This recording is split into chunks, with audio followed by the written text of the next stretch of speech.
Já está aqui com a gente o Hugo Albuquerque, que é um excelente analista internacional, vai nos ajudar a iluminar esse debate sobre o que está acontecendo na França e está se espalhando também pela Europa. Eu vou até colocar daqui a pouco aí na tela uma notícia de como estão os protestos também na Bélgica, tem surgido protestos na Bélgica. E, Hugo, a gente também quer conversar contigo depois um pouquinho sobre essa presença do Brasil no Mercosul, se você topar. Estender um pouco o debate também para cá, de volta aqui para a América do Sul. Então é isso, né, Felipe? Boas-vindas aí ao Hugo. Seja bem-vindo, Hugo. Muito obrigado. Boa tarde, Ana. Obrigado pelo convite. Prazer. Tudo bem, Felipe? Sempre uma honra estar aqui com vocês.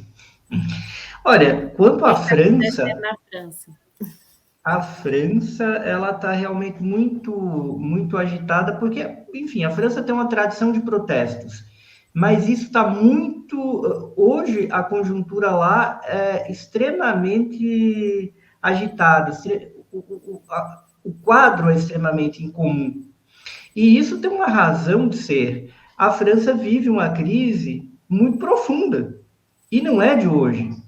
É um exaurimento do sistema político como a gente conhecia, a recriação de um equilíbrio político partidário instável, o crescimento da extrema-direita e uma mudança muito grande da população francesa, uma mudança demográfica, com a incorporação de tantos e tantos imigrantes que vivem na França há tanto tempo, tiveram filhos, netos e mudaram a paisagem francesa. Essas pessoas são francesas por lei. E mesmo que o Mitterrand não tivesse mudado a lei nos anos 80 para determinar que todos aqueles nascidos na França sejam franceses, veja, ele criou um critério mais amplo nos anos 80 que incluiu justamente uma imigração que vem das antigas colônias francesas.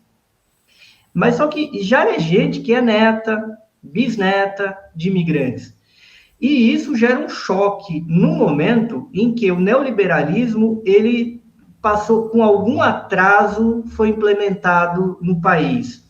Ao mesmo tempo que a classe trabalhadora francesa enfraqueceu, como aconteceu em todo o mundo, por outro lado, ela enfrenta a concorrência de uma classe trabalhadora de origem árabe, de diversas etnias da África Negra, mesmo em uma menor quantidade da antiga Indochina, não é? O Laos, Vietnã, Camboja foram colônias da França. E, do outro lado, há um movimento na elite francesa, onde a burguesia local, ela simplesmente depôs armas em relação a um projeto um pouco mais soberano dentro do bloco capitalista, né? De todas aquelas grandes elites europeias, a francesa foi a derradeira a se sujeitar ao comando americano. Isso levou a uma mudança partidária lá, que leva a dois movimentos. Um foi a destruição do tradicional Partido Socialista e também da centro-direita, que lá tomou um caráter um pouquinho diferente do resto da Europa, que tem os partidos populares, as democracias cristãs. No caso da França, a centro-direita sempre foi um movimento até personalista em torno da figura do ex-presidente, herói de guerra, o general de Gaulle.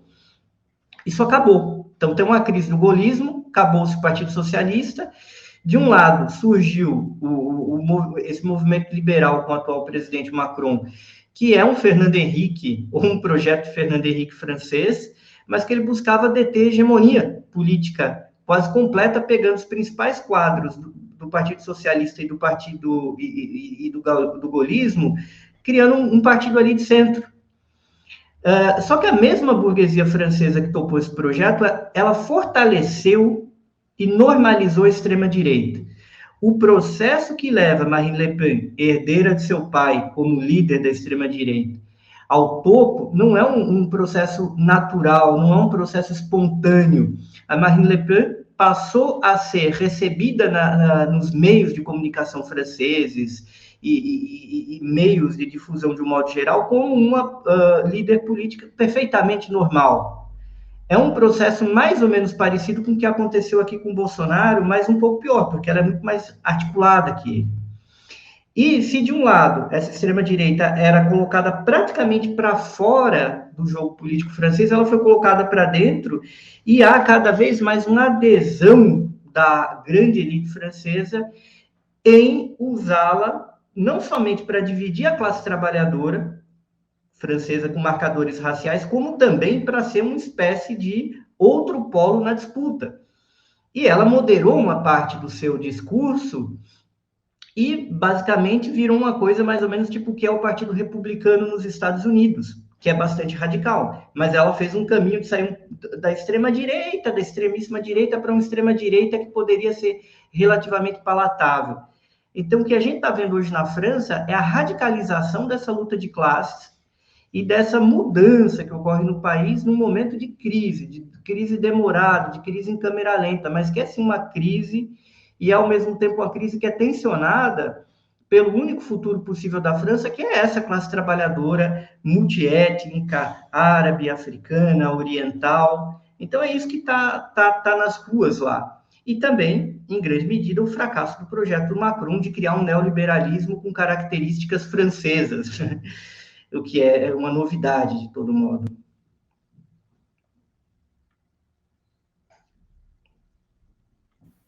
Tem alguma pergunta, Felipe? Eu estava tentando procurar, né, não achei aqui agora, Hugo. A gente estava falando muito sobre a questão francesa antes de você chegar, e eu estava relacionando a ascensão da Marine Le Pen, descolada da figura do pai, como você mencionou, do Jean-Marie Le Pen, a partir de uma naturalização do discurso dela.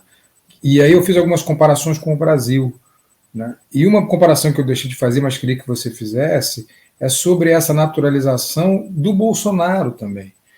Houve aqui uma naturalização no discurso que sempre foi xenófobo, sempre foi racista, sempre foi misógino, mas foi naturalizado pela imprensa e, de repente, era candidato a presidente e presidente. É um pouco diferente da Marine Le Pen, que tentou suavizar seu discurso para se aproximar do centro, mas sempre teve esse discurso no mesmo campo semântico, não é? Xenófobo, racista. Sim, ou estou muito equivocado nessa análise? Não, você tem razão. O problema é que o Bolsonaro foi trazido para dentro e ele entrou em contradição contra o aparato que o naturalizou, porque ele não queria ser presidente, ele queria ser ditador. Então, isso também leva a essa reação de muitos daqueles que apoiaram ou permitiram que o Bolsonaro chegasse ao poder contra ele. Talvez não tivesse no plano da elite brasileira no longo prazo que o Bolsonaro fosse ser reeleito, mas ele precisaria se adequar, de certa maneira, ao jogo, porque a burguesia brasileira topou uma não somente ela quis voltar ao poder, mas com um discurso e uma prática mais radicalizada, mas que também não era o projeto do capitão. O problema é que aqui o capitão Bolsonaro, ele resolveu atropelar tudo, entrou em confronto contra a mídia, não é aqui com a mídia progressista, com a própria mídia neoliberal, corporativa e contra o judiciário. Então, ele acabou dando o bote, perdendo a unha. O problema da Marine Le Pen, que ela é criticada na própria França, é que ela topou entrar no jogo, né? Ela fez um movimento que, pela extrema-direita, é mais ou menos parecido com a inteligência que o Lula teve à esquerda, porque o Lula podia ficar numa posição ali grande, isolada, o Lula entrou no jogo à esquerda e influenciou o sistema de dentro, e não ficou numa posição radicalizada, nem também se quedou completamente ao que o sistema quer. A Marine Le Pen, olhando, porque ela é muito inteligente, ela não é uma figura, ela não é tão tola, nem tão desavisada quanto o pai dela, que certamente se parecia muito mais que o Bolsonaro. Agora, a gente precisa entender de onde veio essa extrema-direita francesa moderna. A extrema-direita francesa tem uma longa história ligada com a igreja, com o movimento católico monarquista radical, mas essa direita francesa, extrema-direita francesa que a gente conhece hoje, está ligada com a perda da Argélia. Não é de todo o Império Colonial francês, é especificamente da Argélia, que de todas aquelas colônias francesas, ela era a única que a classe média ganhava um pouco, tinha terra, fazia negócio. Quando eles perdem isso daí, o general de Gaulle concorda e não vai para uma guerra total, muita gente se ressentiu, porque boa parte da classe média francesa tradicional perdeu dinheiro com aquilo.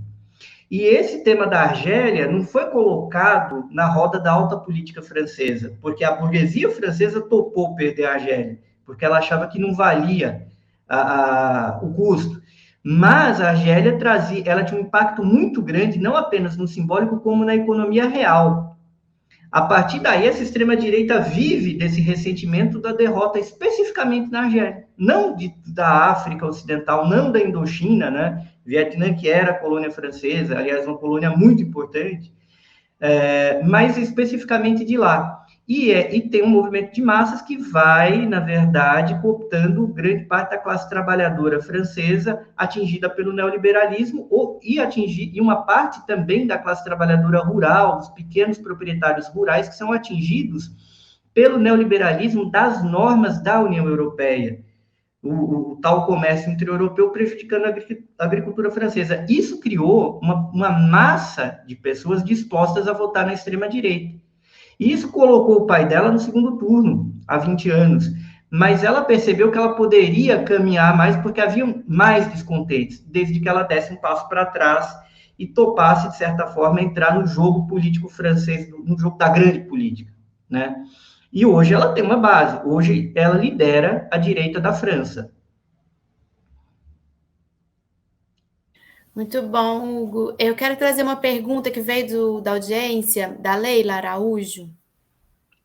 Não sei se aí, Leila fala o seguinte, Hugo. Então, Hugo, o assassinato do jovem Nahel foi só um estopim? Existe a possibilidade de extrema-direita estar misturada nos protestos? Como você vê isso?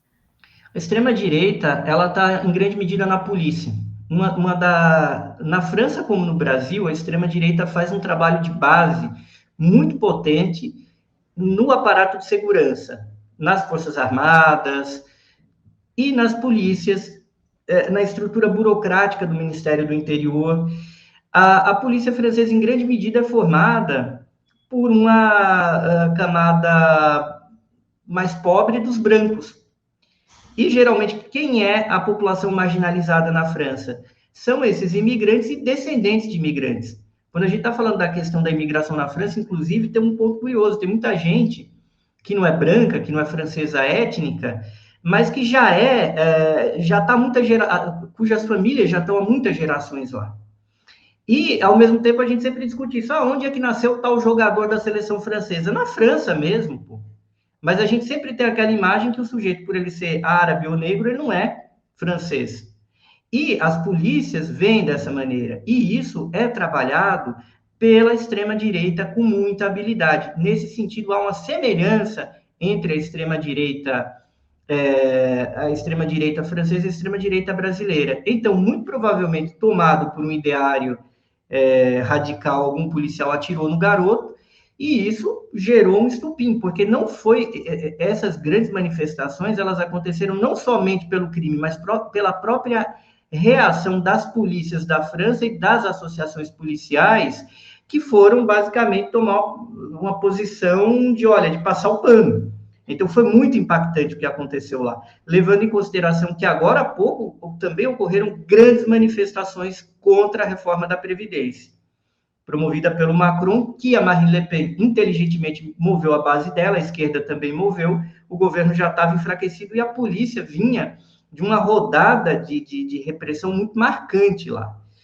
Isso já deixava os ânimos exaltados. Então, de fato, esse assassinato bárbaro foi o estopim, mas é o assassinato que vem desse cenário de repressão no começo do ano e que vem junto de uma péssima reação das associações policiais, que o governo francês tem uma enorme dificuldade de dizer não. Então, o Macron fica emparedado pela própria polícia, porque ele não sabe o que fazer, porque, em grande medida, há um risco de uma rebelião policial na França.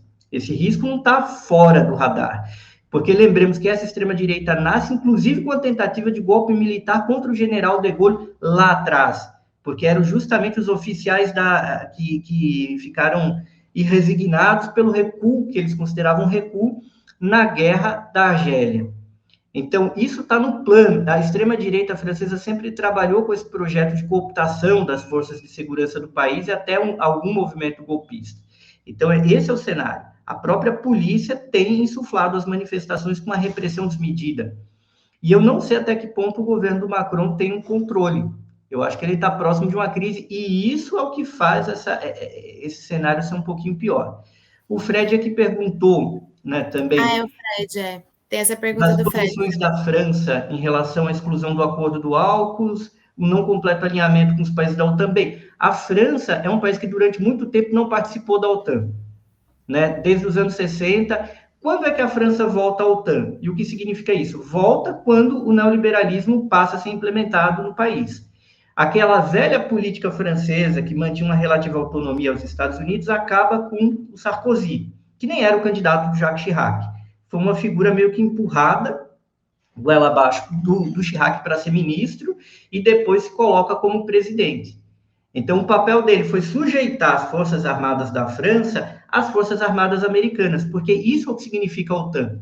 É uma reunião de países ocidentais, mas que se colocam sob a liderança do exército mais forte, que é o exército americano, porque uma aliança militar é isso, não é uma junção de exércitos, é uma aliança ali, uma confluência que, no entanto, quem é mais forte vai mandar. E, no caso, quem é mais forte é o exército americano.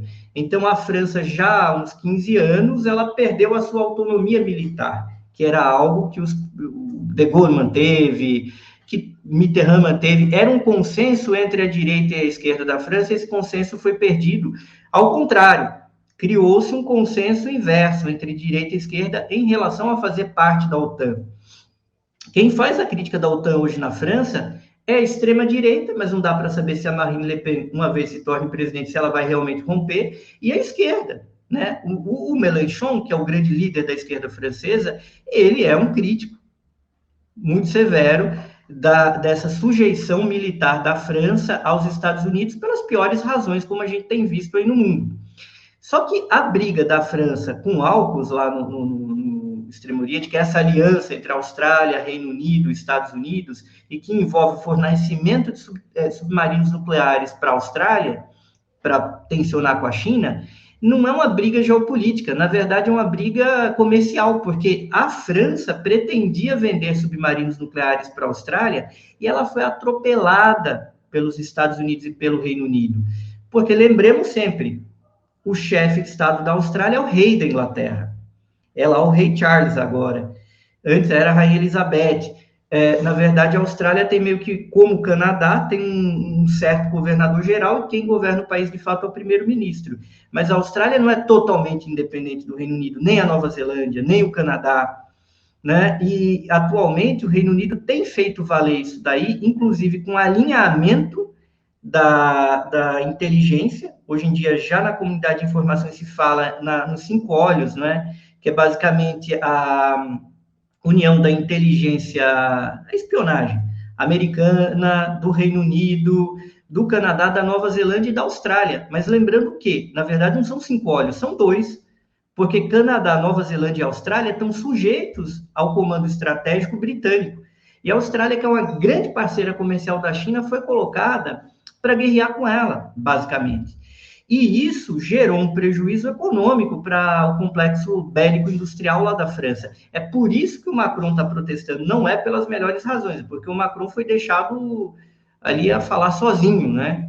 E isso gerou um prejuízo. Ele foi cobrado, inclusive, pelo grande complexo industrial francês que o apoia. Por exemplo, a família Dassault, que fabrica lá o Mirage, também eles têm um envolvimento com fabricação de submarinos, e tudo que isso diz respeito à indústria francesa. Então, é uma briga que se dá por interesse econômico, não por alguma divergência. O próprio Macron, ele teve uma política, inclusive, de cogitar enviar submarinos para patrulhar os mares orientais.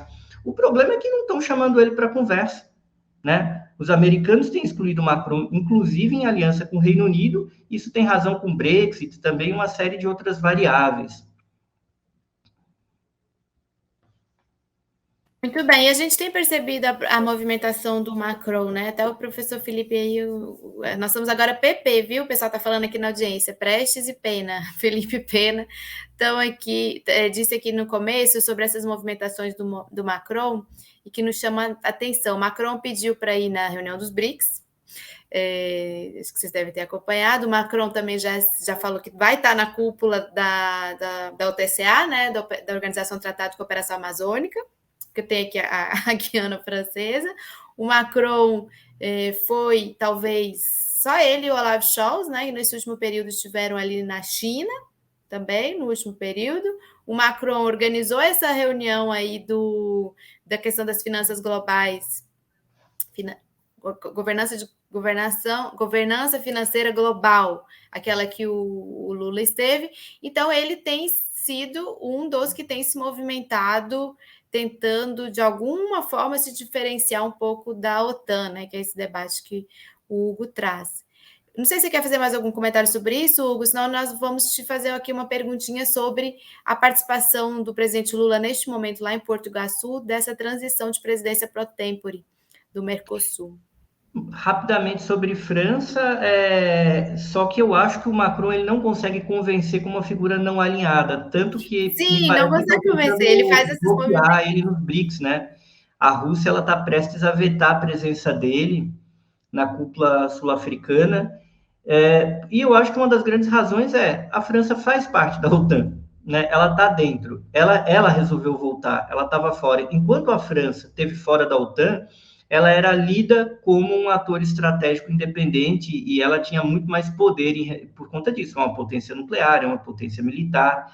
Mas no momento em que ela resolveu voltar à OTAN, mesmo quando ela realmente, seja lá por qual razão seja, ela entra em algum atrito com os americanos e os britânicos, ela não é lida como um interlocutor suficientemente autônomo. E é desse jeito que ela é vista na China, pela Rússia também, porque também tem uma suspeita muito grande na Rússia que o Macron ficou engambelando Moscou durante muito tempo nessa questão ucraniana. Então, hoje em dia, os russos, mais até que os chineses, querem um pouco... Os acordos de Minsk, né? O acordo de Minsk 2. Os acordos de Minsk 1 e 2 foi uma enrolação deles, né? Então, o Macron ele é visto como um agente não fiável. Ou ele está enganando, ou ele está sendo enganado, né? Então, eu acredito que se a França não fizesse parte da OTAN, talvez os países, a Rússia não vetaria ela, mas vai vetar. Aqui no Conselho da Amazônia eles vão, porque eles têm uma colônia na Amazônia até hoje, né? Um departamento ultramarino. Agora, Mercosul. Eu acho que o Mercosul vai passar por um processo de fortalecimento, com o Lula chegando ao poder agora. Tem um enorme incógnita na jogada, que é o seguinte: o que vai acontecer com a Argentina, né?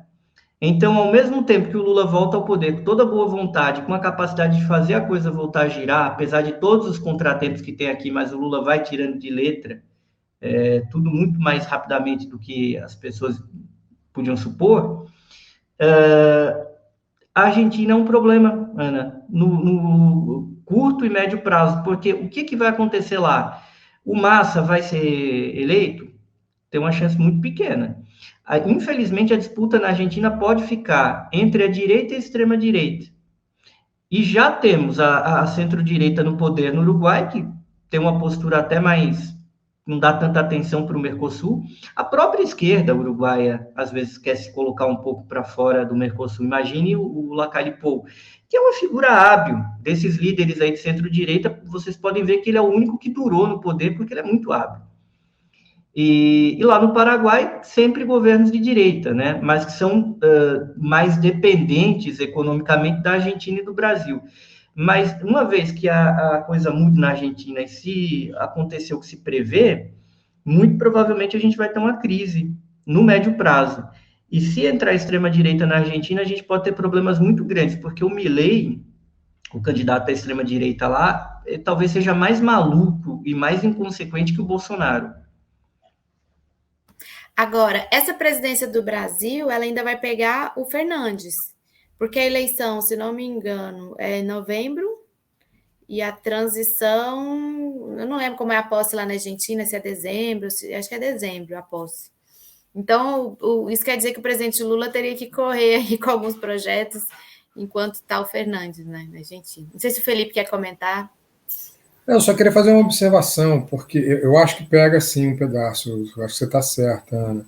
Mas eu quero ver o pós-eleição argentina. Mesmo que a direita ganhe, há grande possibilidade, o Hugo tem toda a razão, é muito pouco provável que o peronismo consiga vencer, estão sendo amarrados alguns acordos pelo governo Lula com o governo Fernandes.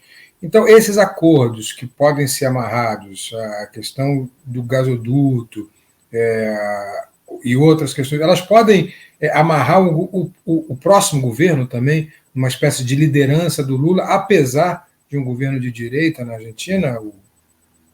Se for o Milei, não. Milei, ele é completamente fora da caixinha, e eu acho que se for o Larreta, o candidato da direita normal, talvez, Felipe, em algum grau, sim, o Larreta tenderia a ser uma figura como o Lacalle Pou no Uruguai. Vai ser cético com o Mercosul não vai andar, mas ele também não vai sabotar. Porque o Larreta, que é o atual prefeito de Buenos Aires, ele tenta ser uma figura meio, sabe, a direita, meio Bruno Covas. Agora, se ganhar a Patrícia Bullrich, eu acho muito remoto. Ela é uma figura que lembra mais o Macri, inclusive é mais combativa, ela vai tentar antagonizar o Lula no plano do Mercosul e transformar isso numa bandeira. Agora, o Milei é loucura. O Milei é um sujeito lá, um ex-roqueiro, né, que faz um discurso meio um MBL radicalizado e vem com a maluquice, dolarização total da economia argentina. Muito provavelmente é um cara que não vai terminar o governo, né? E isso, para mim, é muito certo. E é muito sintomático, muito preocupante que ele tenha a votação que tem, porque atualmente é uma disputa para ver quem vai para o segundo turno. Você tem 3 forças políticas na Argentina hoje que basicamente disputam o peronismo com a ligeira desvantagem, a extrema-direita e a direita. Pode ser que o peronismo mostre força e vá para o segundo turno? Pode. E até tente virar o jogo de alguma maneira, mas é remoto. Agora, há um risco muito grande do Milei ir. Provavelmente o Milei perderia no segundo turno. Mas se ele ganhar, e o cenário na Argentina... É igual o Bolsonaro aqui. O simples fato de um cara como ele ter uma votação alta já é um problema. De repente o cara foi lá e ganhou quando todo mundo duvidava. O Milei é um problema. O Milei vai implodir o Mercosul e vai implodir a Argentina. E a gente não sabe o que pode acontecer depois disso. Então, por mais que a cúpula pegue ainda o Fernandes nem sequer é candidato à reeleição. Então, que tipo de acordo? Ele pode até firmar alguns acordos ali, mas ele vai ter não tem tempo.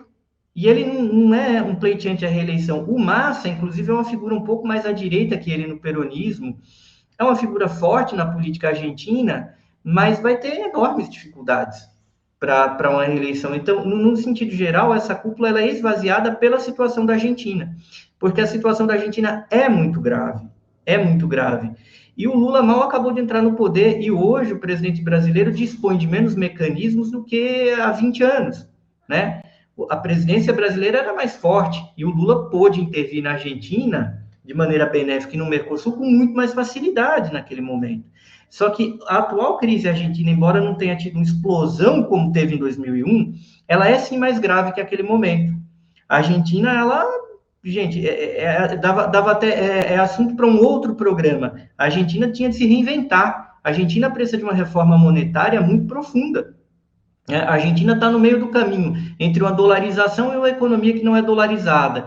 Tem um problema de inflação crônico, que é uma disfunção mesmo. A burguesia argentina está ganhando dinheiro como ganhava nos anos 80 e como a nossa burguesia ganhava nos anos 80 com hiperinflação.